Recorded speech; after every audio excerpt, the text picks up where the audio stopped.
Assalamu alaikum students. My name is Abid Habib and I am an English language instructor at Sorathia Learning Center. Okay students, today we are going to learn very important topic of English language, that is passive voice. और ये जो video मैं बना रहा हूँ ख़ास तौर पे 9 मैट्रिक फर्स्ट ईयर और बीकॉम के स्टूडेंट्स के लिए बना रहा हूँ, लेकिन अगर स्कूल के स्टूडेंट्स भी इस वीडियो को देखेंगे तो इंशाल्लाह उन्हें ज़रूर फ़ायदा होगा। देखिए, पैसिव वॉइस इंग्लिश का वो टॉपिक है जिसे मोस्टली स्टूडेंट्स ये समझते हैं कि ये बहुत ज़्यादा कोई कॉम्प्लिकेटेड टॉपिक है। मैं आपको इस वीडियो में इसका रीज़न बताऊंगा कि क्यों पैसिव वॉइस जो है हम उसमें एक्सपर्ट नहीं बन पाते। आमतौर पे हम पैसिव वॉइस को सीखते हैं किस नियत से कि हम पैसिव वॉइस को सीखते हैं कन्वर्जन्स की हद तक, कि हम एक्टिव से पैसिव और पैसिव से एक्टिव में इसे कन्वर्ट करेंगे। इसका जो बेसिक कॉन्सेप्ट है पैसिव वॉइस को पढ़ने का, हम इस चीज़ के ऊपर जो है ना वो फोकस नहीं कर रहे होते। मिसाल के तौर पे अक्सर हम इसे किस स्ट्रेटजी से सीखते हैं कि I eat a mango, mango is written by me, I write a letter, letter is written by me. तो जब हम इस स्ट्रेटजी से पैसिव वॉइस को सीखेंगे तो हम कभी भी पैसिव वॉइस के टॉपिक में एक्सपर्ट नहीं हो सकते, ना इसके सीखने का जो तरीक़ेकार है वो ये होता है। अब पैसिव वॉइस जिस तरह से हम एक्टिव वॉइस पढ़ते हैं इंग्लिश में, हम किसी भी सेंटेंस को, किसी भी बात को कहना चाहने सामने वाले से, तो समटाइम्स हम उसे एक्टिव वॉइस में कहते हैं, समटाइम्स हम उसे पैसिव वॉइस में भी कह सकते हैं। और कुछ सेंटेंसेस ऐसे होते हैं जो सिर्फ और सिर्फ एक्टिव वॉइस में बने तो बेहतर है, और कुछ सेंटेंसेस ऐसे भी होते हैं जो सिर्फ और सिर्फ नेचुरली एंड जेन्युइनली किस में बनेंगे, पैसिव वॉइस में बनेंगे। ओके, तो आज की वीडियो में हम इन तमाम एस्पेक्ट्स के ऊपर बात करेंगे जो कि मैंने भी आपसे डिस्कस किया कि पैसिव वॉइस बुनियादी तौर पर किस सिचुएशन में इस्तेमाल होता है और इसकी फॉर्मेशन टिप्स क्या हैं कि हम आसानी से बहुत कम वक्त में पैसिव वॉइस के एक्सपर्ट बन जाएं। ओके, तो इस वीडियो को एक सेकंड के लिए भी अपने फोकस को आप जो है वो कहीं पर भी डाइवर्ट मत कीजिएगा। स्टार्ट करते हैं। देखिए, सबसे पहले मैंने यहाँ पे लिखा when to use passive voice. मैं अक्सर स्टूडेंट्स को एक एग्जांपल देता हूँ किसान और ज़मीन की। हम बात करें किसान के पॉइंट ऑफ व्यू से तो किसान ज़मीन के ऊपर काम करता है, अगर हम बात करें किस पॉइंट ऑफ व्यू से, किसान की तरफ से। लेकिन अगर हम बात करें ज़मीन के तरफ से, ज़मीन की पॉइंट ऑफ व्यू से, तो ज़मीन के ऊपर काम किया जाता है। तो अगर मैं बात करूं किसान के पॉइंट ऑफ व्यू से तो ये एक्टिव वॉइस है, और अगर मैं बात करूं ज़मीन के पॉइंट ऑफ व्यू से तो ये पैसिव वॉइस है। देखिएगा, सबसे पहला पॉइंट मैंने लिखा है व्हेन सब्जेक्ट इज अननोन, यानी कि पैसिव वॉइस को हम कब इस्तेमाल करते हैं। पहला पॉइंट मैंने यहाँ पे लिखा है जब सब्जेक्ट पता ही ना हो, सिरे से सब्जेक्ट मौजूद ही ना हो। सब्जेक्ट से मुराद यहाँ पर क्या है, परफॉर्मर, एजेंट जो काम करता है, जब हमें ना पता हो। आप कभी मोबाइल की शॉप पे गए हों और वहाँ पर एक सेंटेंस लिखा हुआ होता है यहाँ मोबाइल रिपेयर किए जाते हैं, यहाँ मोबाइल रिपेयर किए जाते हैं। अब आप बताइएगा क्या यहाँ पे लिखा है कि कौन रिपेयर कर रहा है। इस सेंटेंस में सिर्फ ये लिखा हुआ है कि मोबाइल रिपेयर किए जाते हैं, यानी जिस चीज़ के ऊपर काम किया जा रहा है सिर्फ उसका जिक्र है। तो यहाँ पे एक्टिव वॉइस नहीं बन सकता, सिर्फ पैसिव में सेंटेंस बनेगा। क्यों, काम करने वाला कौन रिपेयर करेगा ये नहीं बताया गया। आप किसी नॉर्मल पान की शॉप पे चले जाएं, वहाँ पे एक सेंटेंस लिखा हुआ होता है शादी ब्याह के मौके पर पान ऑर्डर पर तैयार किए जाते हैं, कौन तैयार कर रहा है ये नहीं लिखा हुआ। ये सेंटेंस सिरे से बनेगा ही किस में, पैसिव वॉइस में बनेगा। तो ये जो इस तरह के सेंटेंसेस हैं जिसमें सब्जेक्ट का पता ही ना हो, तो भाई ये बनेंगे सिर्फ और सिर्फ जेन्युइनली किस में, पैसिव वॉइस में। क्यों, क्योंकि वहाँ पर सब्जेक्ट अननोन है। ठीक है, तो पहला पॉइंट क्या हो गया, व्हेन सब्जेक्ट इज अननोन, यानी कि जो काम कर रहा है जब उसकी बात ही नहीं बताई जा रही होगी तो इस सिचुएशन में हम क्या इस्तेमाल करेंगे students, passive voice. Okay, now second point, when object is more important than subject in the sentence. जब सेंटेंस के अंदर हमारे पास जो है वो ऑब्जेक्ट ज्यादा इंपॉर्टेंट होगा किससे, सब्जेक्ट से।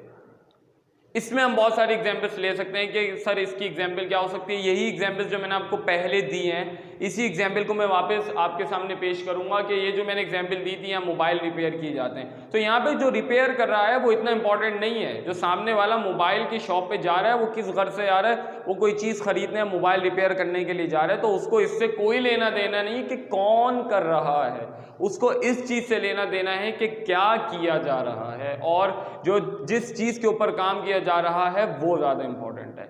इसी तरह से अक्सर इंस्टीट्यूट्स में लिखा हुआ होता है कि यहाँ इंग्लिश भी पढ़ा पढ़ाई जाती है। अब जो पढ़ा रहा है उसको इतना ज़्यादा इंपॉर्टेंस नहीं दी जा रही, बल्कि सामने वाले को ये बताया जा रहा है कि यहाँ पे इंग्लिश पढ़ाई जा रही है। उस सामने वाले को इससे कोई गर्ज नहीं कि कौन पढ़ा रहा है, वो ये देख रहा है कि यहाँ पे इंग्लिश भी सिखाई जाती है तो मैं यहाँ पे एडमिशन लूँ या मैं एडमिशन करवाऊँ किसी का। तो समटाइम्स क्या होता है, सेंटेंस के अंदर हमारे पास सब्जेक्ट इतना इंपॉर्टेंट नहीं होता, ऑब्जेक्ट ज़्यादा इंपॉर्टेंट होता है, या जो काम किया जा रहा होता है उसको बताना ज़्यादा इंपॉर्टेंट होता है। डबल सवारी पर पाबंदी लगा दी गई है। अब यहाँ पे हम ये बताना चाह रहे हैं कि डबल सवारी पर पाबंदी लगी है, कौन लगा रहा है ये बताने में हम ज़्यादा इंटरेस्टेड नहीं हैं। ठीक है, यहाँ पर जो है गाड़ियाँ साफ़ की जाती हैं, कौन साफ़ कर रहा है ये बताना ज़्यादा इंपॉर्टेंट नहीं है, बल्कि जो काम हो रहा है, जिस चीज़ के ऊपर काम किया जा रहा है, ये चीज़ ज़्यादा इंपॉर्टेंट है। ओके, तो कुछ सेंटेंसेस ऐसे होते हैं जिसमें सब्जेक्ट का बताना इतना ज़रूरी नहीं होता, वो अंडरस्टूड होता है, और ना जो लिसनर है वो इस चीज़ को सुनने में इंटरेस्टेड भी नहीं है कि ये कौन कर रहा है। वो अंडरस्टूड होता है कि गाड़ी साफ़ करेगा कौन, जो उसका वॉशर होगा वही साफ़ करेगा। ठीक है, तो कभी कभार सब्जेक्ट हमारे पास इंपॉर्टेंट नहीं होता तो हम पैसिव वॉइस को इस्तेमाल करते हैं। Third, when we want to shift the focus from subject to object. ये बहुत ही मज़ेदार पॉइंट है और आमतौर पर कोई भी इस पॉइंट के ऊपर बात नहीं करता। देखिए, जब हम सब्जेक्ट से ऑब्जेक्ट की तरफ फोकस शिफ्ट कर रहे हों, यानी कि 100% हम ये चाह रहे हों कि जो लिसनर है या जो रीडर है उसका फोकस 100% ऑब्जेक्ट पे रहे, सब्जेक्ट पे ना जाए। मैं दो एग्जाम्पल देता हूँ आपको, ध्यान से एग्जाम्पल सुनिएगा और खुद इस बात का फैसला कीजिएगा कि किस में सामने वाले का जो फोकस है वो सब्जेक्ट पे होगा और किस में नहीं होगा। पहली एग्जाम्पल, एक टीचर है, उन्होंने क्या किया, अली ने टीचर के साथ बदतमीजी की, टीचर ने उन्हें थप्पड़ मारा। पेरेंट्स टीचर मीटिंग होती है, पेरेंट्स आते हैं, तो टीचर उन्हें कि ये शिकायत कर रहा है, ध्यान से सुनिएगा, कि अली ने मुझसे बदतमीजी की थी जिस पे मैंने उसे पनिशमेंट दी थी, मैंने उसे थप्पड़ मारा था। ये पहली एग्जाम्पल है। ओके, अली ने मुझसे बदतमीजी की थी और मैंने इस पे थप्पड़ मारा था। जब पेरेंट्स आए तो कंप्लेन ये की गई पेरेंट्स के साथ कि अली ने मुझसे बदतमीजी की थी और मैंने इसे थप्पड़ मारा था। अब जो सामने वाले जो पेरेंट्स हैं वो सुन रहे होंगे तो उनके जहन में क्या जाएगा, अली ने बदतमीजी की थी और टीचर ने थप्पड़ मारा। ये जो मिस हैं ये अपने मुंह से बोल रही हैं कि मैंने थप्पड़ मारा। हो सकता है कि अली से थोड़ा बहुत भी फोकस किस पर चली जाए, मिस ने क्यों थप्पड़ मारा। वो पूछेंगी आपको चले थप्पड़ नहीं मारना चाहिए था, या ऐसा था या वैसा था। इस सेंटेंस में थोड़ा बहुत भी फोकस अली से हटकर टीचर पर जा सकता है और जाएगा, अंडरस्टूड ऑब्वियसली। अब दूसरी एग्जाम्पल, वो टीचर कंप्लेन कैसे कर रही हैं, अली ने टीचर के साथ बदतमीजी जिस पे अली को सज़ा मिली थी। उन्होंने ये नहीं बताया कि मैंने थप्पड़ मारा या मैंने सज़ा दी, बस ये कहा अली ने बदतमीजी की थी जिस पर अली को सज़ा भी मिली थी। अब इस सेंटेंस में उनका जो टोटल फोकस है वो अली पर ही रहेगा, क्योंकि जो मारने वाला था उसका जिक्र ही नहीं हुआ। तो समटाइम्स क्या होता है, कुछ सिचुएशंस में हम अपने ऊपर फोकस रखना ही नहीं चाहते तो हम सारा का सारा जो फोकस है, अटेंशन, वो किस पे डाइवर्ट कर देते हैं, ऑब्जेक्ट के ऊपर। तो ये भी पैसिव वॉइस को यूज करने का सबसे बड़ा एक मकसद होता है और ये बहुत इंपॉर्टेंट पॉइंट है, इसे निगलेक्ट नहीं करना चाहिए। देखिए, ये सारे पॉइंट से कुछ जो मैंने अभी डिस्कस किया आप लोगों से कि जब सब्जेक्ट इंपॉर्टेंट नहीं होता, समटाइम्स सब्जेक्ट का पता ही नहीं होता, समटाइम्स हम क्या कर रहे होते हैं कि अपना फोकस जो है सब्जेक्ट से ऑब्जेक्ट की तरफ डाइवर्ट करते हैं। और एक और, आप अगर आपने बिजनेस कम्युनिकेशन के स्टूडेंट्स हैं तो हम ये अक्सर सीखते हैं कि आई एटीट्यूड इतना अच्छा नहीं होता जितना यू एटीट्यूड होता है। जैसे कि हम जब एप्लीकेशन लिखते हैं, एक तो ये तरीका है आई रिक्वेस्ट यू, मैं आपसे दरख्वास्त करता हूँ। दूसरा क्या है, आपसे दरख्वास्त की जाती है। सर्कुलर लिखते हैं वी इन्फॉर्म यू, हम आपको इन्फॉर्म करते हैं। दूसरा तरीका क्या है, यू आर इन्फॉर्म, आपको इन्फॉर्म किया जाता है, आपको इत्तला दी जाती है। तो ये जो आई एटीट्यूड होता है, हम सामने वाले को ये शो कर रहे होते हैं यू एटीट्यूड का इस्तेमाल करते हुए कि देखें आपसे दरख्वास्त की जाती है। इसमें क्या होता है, सामने वाला समझता है देखें मुझसे एक रिस्पेक्ट से बात हो रही है, तो वो इस चीज़ को अच्छा समझता है। तो ये ज़्यादा इफेक्टिव होता है यू एटीट्यूड किससे, आई एटीट्यूड से। ओके, तो एक ये भी बड़ा खास पॉइंट है पैसिव वॉइस को इस्तेमाल करने का। अब स्टूडेंट्स को मसला ये आता है, ठीक है सर समझ आ गया, पैसिव वॉइस भी एक वॉइस है, इसका भी एक इंपॉर्टेंस है, इसे भी यूज़ किया जाता है, सर इस्तेमाल कैसे करेंगे।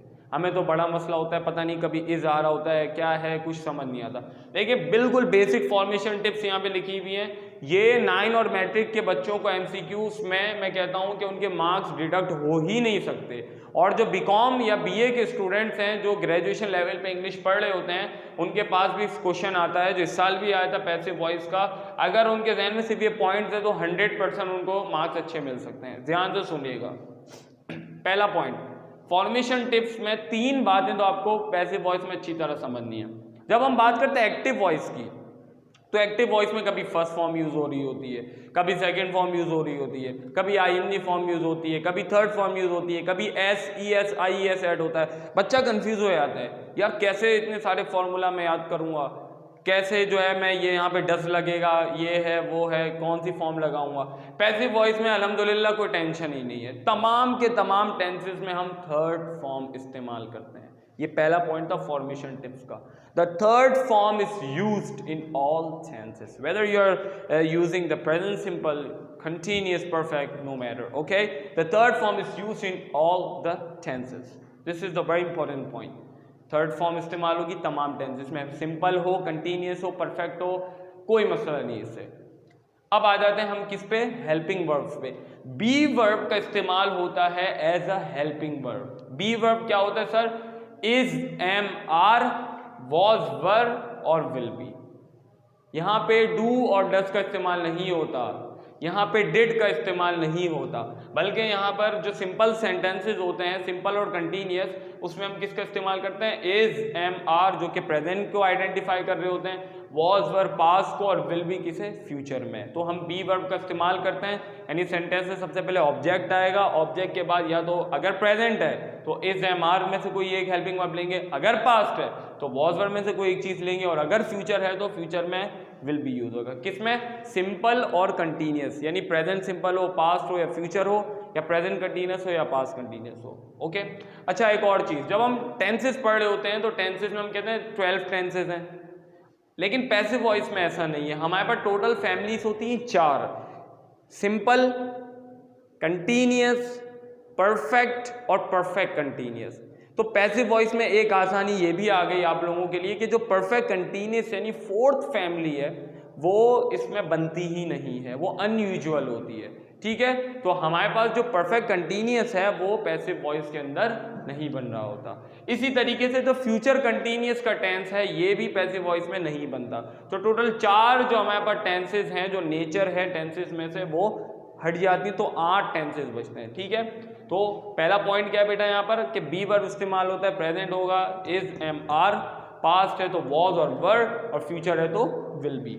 सेकंड, जो अभी मैंने आपको बताया, थर्ड फॉर्म इस्तेमाल होगा तमाम के तमाम टेंसेस में। अच्छा, अब जब बात आएगी कंटिन्यूअस टेंसेस की, यानी प्रेजेंट कंटिन्यूअस हो, पास्ट कंटिन्यूअस हो, तो इसमें हम बीइंग का इजाफा कर देंगे। किसका इजाफा कर देंगे? बीइंग का। और जो हमारे पास परफेक्ट टेंसेस होते हैं, यानी प्रेजेंट परफेक्ट हो या पास्ट परफेक्ट हो या फ्यूचर परफेक्ट हो, इसमें हम B double E N been का इजाफा कर देते हैं, ठीक है। और अगर आपको सेंटेंस में सब्जेक्ट दिया हुआ हो या एजेंट पता हो कि किसने काम किया, तो हम उसे बाय के साथ एंड में सेंटेंस के आमतौर पर बता रहे होते हैं। For example, letter is written by Ali. ये जो बाय अली था, इस बाय अली ने बताया, अच्छा लेटर किसने लिखा है? अली ने। लेकिन अगर आप इस अली को नहीं बताना चाहें तो आप नहीं बता सकते, क्योंकि पैसिव वॉइस है ही इस चीज के लिए कि आप सब्जेक्ट को ना बताएं या आप ना बताना चाह रहे हो, okay. Students are taught English language, बच्चों को इंग्लिश सिखाई जाती है, पढ़ाई जाती है। तो यहाँ पर अगर मैं ना लिखूं कि बाय सर आबिद, तो मर्जी है, मैं चाहूँ इस्तेमाल करूँ, चाहूँ तो मैं फिर बाय के साथ एंड में बताऊंगा, अगर मुझे नहीं बताना तो मैं इसे हटा दूंगा, ओके। तो फिर मैं एक दफ़ा आप लोगों के लिए 9 और मैट्रिक के स्टूडेंट्स के लिए ख़ास तौर पर मैं कहूँगा कि ये जो फॉर्मेशन टिप्स हैं, इंशाल्लाह ये आपको इस वीडियो के डिस्क्रिप्शन में लिंक मिल जाएगा, तो ये डिटेल सारी आपको वहाँ से भी मिल जाएंगी, तो आप वहाँ से भी देख सकते हैं। मैं फिर एक बार इस चीज़ को समराइज़ कर दूँ कि बी वर्ब का इस्तेमाल होता है is, am, are, was, were, will be, जो कंटिन्यूअस सेंटेंसेज हैं। यानी मिसाल के तौर पे 9 मैट्रिक के स्टूडेंट्स की बात कर रहा हूँ, आपके पास एमसीक्यूज में आप देखिए कहीं ING आ रहा हो, ING, और एग्जामिनर ये कह रहा है कि आपने एक्टिव से पैसिव में कन्वर्ट करना है, तो आंख बंद करके वो टेंस सही होगा जिसमें होगा बीइंग, जिसमें ING, गोइंग, ईटिंग, लिसनिंग। तो सर इसका जवाब जब आप ऑप्शन में जाएंगे तो जिस सेंटेंस में बीइंग लिखा हुआ है सर वो वाला सही है। अब ये आपका फैसला करना है आप लोगों ने कि वो प्रेजेंट है, पास्ट है, फ्यूचर है। कैसे पता चलेगा? यहाँ से इज, एम, आर और वॉज वर। यहाँ से आपने पता कर लिया टेंस कौन सा है, ठीक है सर। फिर आपने दूसरा क्या देखना, बीइंग वाला जो भी ऑप्शन है वो सही है। इसी तरह से जो परफेक्ट सेंटेंसेज होते हैं, परफेक्ट, उसमें हैज, हैव, हैड यूज हो रहा होता है। तो जहां पे भी हैज, हैव, हैड और थर्ड फॉर्म वर्ब की यूज हो रही हो सर उसका जवाब कौन सा है? जिसमें BEEN, बीन इस्तेमाल हो रहा है। ये रट्टा लगा लें आप लोग, अगर आपको फौरन से समझ नहीं आता तो जो ING वाले सेंटेंसेज है सर जब हम MCQs में जाएंगे सॉल्व करने तो सर उसमें बीइंग आना चाहिए जवाब में, वो मेरा सही है। इसी तरह से जो हैज, हैव, हैड और थर्ड फॉर्म वाले सेंटेंसेज हैं सर जिसमें BEEN, बीन होगा सर वो वाला सही है।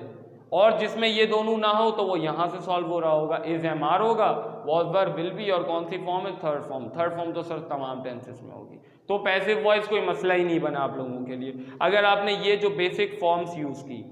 अब मैं आपको कुछ सेंटेंसेस की एग्जांपल दे दूं। फॉर एग्जांपल मैं प्रेजेंट की बात कर रहा हूं तो मैंने प्रेजेंट में क्या कहा? इज, एम, आर और थर्ड फॉर्म। देखें, letter is written, book is read, book is written, passive voice is taught. अगर मैं कंटिन्यूस की बात करूं ING वाली तो देखिए उसमें बीइंग आ रहा होता है। Book is being written, book is being distributed, third form लगा रहा हूं सब में, ठीक है। अगर मैं परफेक्ट सेंटेंसेस की बात करूं जिसमें हैज, हैव, हैड और थर्ड फॉर्म होती है तो उसमें देखिएगा book has been written, book has been distributed, तो कोई मसला ही नहीं बना। फ्यूचर की बात कर रहा हूं सर यहाँ पे लिखा हुआ है will be, book will be distributed, book will be written, ठीक है। तो ये फॉर्मेशन टिप्स हैं, आप सर जिसे ध्यान में रखें। बाकी जो 9 और मैट्रिक के बच्चे हैं उनके लिए फिर पैसिव वॉइस कोई मसला ही नहीं होगा, वो इजीली इसके जो 2 MCQs आते हैं पेपर में उसमें फुल मार्क्स ले लेंगे। तो अगर आपको वीडियो पसंद आए तो आप लाजमी इस चैनल को सब्सक्राइब कीजिएगा और शेयर ज़रूर कीजिएगा ताकि मैक्सिमम स्टूडेंट्स को इससे फ़ायदा हो। Thank you very much. अल्लाह हाफ़िज़।